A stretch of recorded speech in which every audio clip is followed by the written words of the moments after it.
খাগড়াছড়িতে ধর্ষণের অভিযোগকে কেন্দ্র করে উত্তেজনা ১৪৪ ধারা জারি।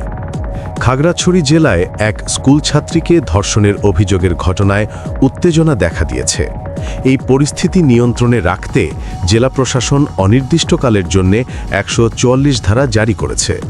প্রত্যক্ষদর্শীরা জানান, ধর্ষণের ঘটনায় স্থানীয়রা সড়ক অবরোধ করে বিক্ষোভ শুরু করে। টায়ার জ্বালিয়ে এবং গাছ ফেলে সড়ক বন্ধ করে দেওয়া হয়। এতে খাগড়াছড়ির সঙ্গে পার্শ্ববর্তী জেলার যোগাযোগ বিচ্ছিন্ন হয়ে যায়। অবরোধ চলাকালে পুলিশের সঙ্গে বিক্ষোভকারীদের সংঘর্ষ হয়।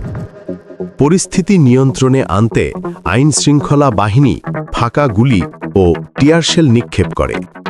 এ ঘটনায় অন্তত ২৩ জন আহত হয়েছেন বলে জানা গেছে। এদিকে অভিযুক্তদের ধরতে পুলিশ অভিযান চালাচ্ছে। ইতিমধ্যে একজনকে গ্রেফতার করা হয়েছে। নিরাপত্তা জোরদারে ৭ প্লাটুন বিজিবি মোতায়েন করা হয়েছে এলাকায়। জেলা প্রশাসন জানিয়েছে, জনসাধারণের নিরাপত্তা ও আইনশৃঙ্খলা বজায় রাখতে ১৪৪ ধারা জারি করা হয়েছে। কেউ এই নির্দেশ অমান্য করলে কঠোর আইনগত ব্যবস্থা নেওয়া হবে। তবে সর্বশেষ পাওয়া খবর, পরিস্থিতি এখনও উত্তেজনাপূর্ণ। সর্বশেষ খবর পেতে আমাদের সাথেই থাকুন।